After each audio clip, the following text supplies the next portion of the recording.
Em uma entrevista, o Hitchcock definiu o suspense da seguinte forma: imagine que ele e outra pessoa estivessem conversando em uma mesa e tivesse uma bomba embaixo dessa mesa. Nós, enquanto público, sabemos da existência dessa bomba, mas os dois personagens que estão conversando, não. Então, a gente ficaria na espera, no suspense, para ver o que vai acontecer, querendo alarmar esses personagens e ver como que eles vão reagir, como é que eles vão sair dessa situação. Em Silêncio do Céu não tem uma bomba, mas tem um segredo muito cruel entre o casal Mário e Diana. E é sobre a construção desse segredo em Silêncio do Céu que a gente vai falar aqui hoje no segundo vídeo dessa série de filmes brasileiros que estão disponíveis nos principais streamings.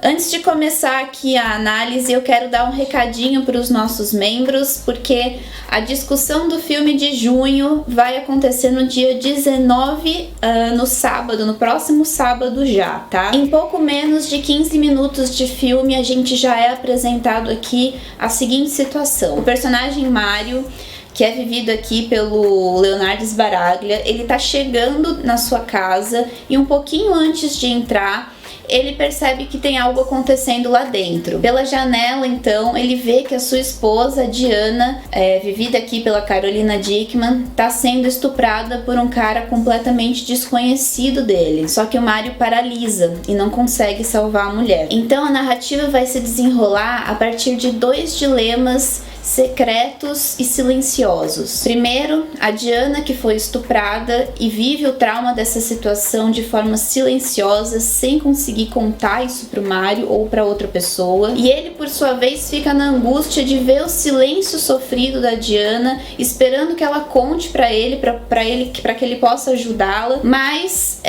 ao mesmo tempo, ele não pode intervir, não pode contar ou conversar sobre o assunto, porque ele remói essa culpa de ter assistido e não ter conseguido fazer nada. E a gente, enquanto público, fica nessa espera, né, nesse suspense, como eu falei lá no começo do vídeo, para ver como que eles vão elaborar esse segredo, se vai haver alguma revelação de alguma das partes, como também algumas respostas que a gente espera que sejam respondidas ao longo da narrativa. O roteiro é baseado no livro Era el Cielo, do autor Sérgio Bisi, que também assina o roteiro aqui, junto com a Lúcia Puenzo e também com o Caetano Gotardo. E quem fica em cargo da direção é o Marco Dutra, de quem eu já falei aqui no canal, no vídeo de Todos os Mortos, e também eu já citei ele porque eu falei sobre Boas Maneiras em um dos filmes sobre listas de filmes nacionais que eu fiz, e que eu pretendo fazer aqui uma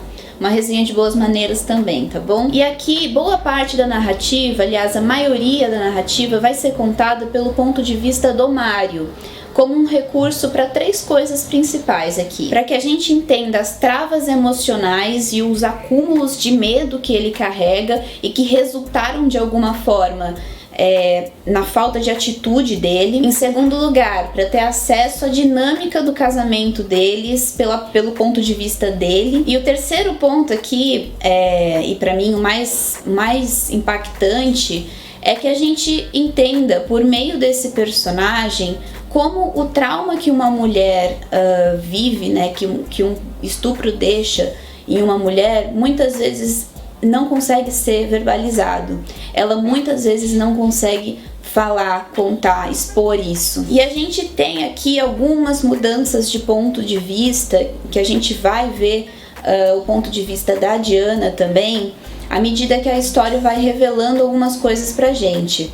E por meio dela, principalmente, a gente fica sabendo que já existia um abismo muito grande entre eles, entre ela e o Mário, antes mesmo do incidente. E esse abismo, essa distância, né, que eles têm no casamento deles, é muito reforçada aqui por algumas escolhas de filmagem e também pela paleta de cor, muito calcada aqui no azul, né? O azul, que é essa cor da distância, do horizonte, do céu, do medo, enfim, é uma cor que representa tudo aquilo que está distante de alguma maneira. E não tem como falar de Silêncio do Céu sem falar de som. O filme tem grandes virtudes narrativas, mas eu lembro eu assisti esse filme no cinema e eu lembro de ter saído da sala de cinema com uma sensação de tensão, a atmosfera tensa que esse filme tem. E muito dessa atmosfera, que é uma atmosfera imaterial, né, que não é o que a gente vê no design de produção necessariamente, na casa e tudo mais, apesar de ser muito importante essa atmosfera material que eles vivem, a atmosfera imaterial é muito transmitida pelo som, a maneira como ele utiliza o som aqui. O som em Silêncio do Céu, ele tem uma função lírica, ou seja, mostrar pra gente como que esses personagens estão percebendo a realidade em torno deles ali. O que está se passando na mente deles, né? Como eles estão percebendo tanto os sons que estão na rua ou então nos ambientes onde eles estão, e também os sons que são adicionados, né, aqui. O filme tem um grande trabalho de edição e de mixagem de som, principalmente aqui. Então, se eu tenho alguma coisa para falar para vocês que ainda não assistiram ao filme ou que querem reassistir, escutem Silêncio do Céu. Mais do que tudo, assim, escutem, prestem atenção na maneira como ele utiliza o som aqui. E outra coisa interessante é que o filme não tem trilha sonora, não tem música, por exemplo, né, instrumental nem nada.